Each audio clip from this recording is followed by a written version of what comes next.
The official teaser trailer for the live-action Moana movie was just released today. If you haven't seen it, go watch it, but here are my thoughts. For those who have not seen my past videos talking about the live-action Moana, long story short, I think it's weird because the first movie was released like 9 years ago, and we just got the second Moana movie, I think, a year ago. Why do we need a live action? Again, it hasn't even been 10 years since the first movie came out. When I watched the teaser trailer, it literally just looks like the animated movie. This was completely useless. And just to be clear, there is no hatred or criticism towards Catherine, the actress who is playing Moana. There is no hatred or criticism towards all of the Pacific Islanders who are acting in this film, who have worked on this film. Like, the criticism is not to them, except for The Rock, because this is just an ego project for him. I do want to say it is very weird that they are straightening Catherine's hair in this movie, or at least, you know, in some of these clips, because this is her natural hair. She has naturally curly hair. This is a common trait in us Pacific Islanders. Moana was animated to have curly hair. This is Catherine's hair. So I don't understand why they are straightening this Pacific Islander girl's hair.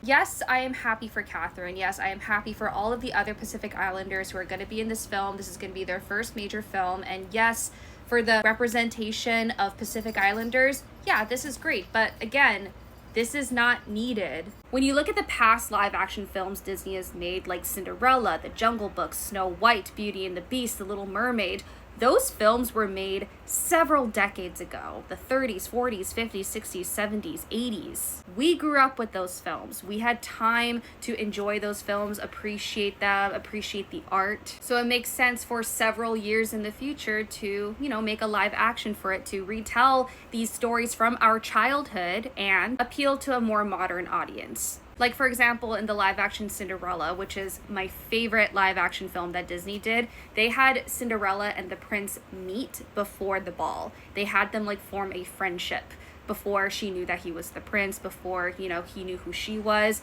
And I think that, again, appeals to a modern audience because back then we're like, oh, they just meet for the first time at the ball, then they fall in love, then they get married the next day or a couple days afterwards. Which, yes, these are fairy tales. We have to like suspend our disbelief a bit, but I thought that was really nice that they did that. But again, with the live action Moana, it hasn't even been 10 years since the first film, and we just got the sequel a year ago. And both of those films took several years to create, to animate, to storyboard. Like, to me, this just feels very rushed, and I don't think art and Pacific Islander representation is at the forefront of the reasons why they're making this live action film.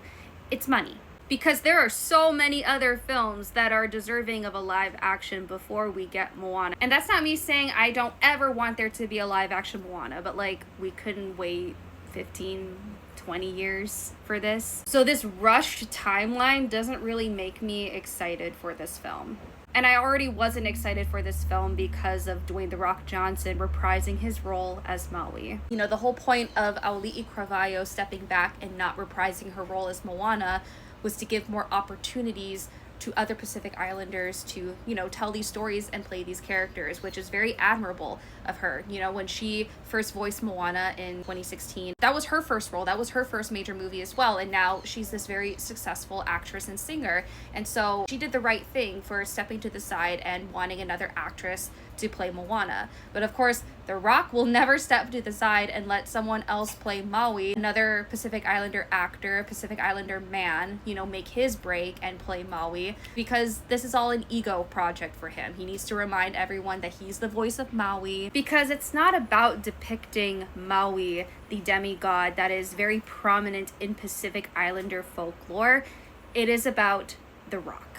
And I fear that when everyone watches this film, and when we see Maui for the first time, all we're gonna see is The Rock. It's so funny that we also don't see him, like his face in this trailer. We see the back of him, we see like an overview of him, but I think some of us have seen like the behind the scene footage of him in his costume. Here's the one right here. Like, I'm sorry, but this just looks so ridiculous. Disney is a multi-billion-dollar company. Their priority is making money. Art does not matter to them anymore. Once they made their first $1 billion, art went out the door. And nostalgia bait always works. And I know that every single one of you are going to be lining up outside the movie theaters to watch this when it comes out in theaters. Even though we are boycotting Disney for Palestine, we're boycotting Disney because of their exploitation, because they're laying off workers to replace them with AI. Who cares? It's Disney, it's Moana, and you all are wonderful, obedient consumers. With Disney's current path on live action films, I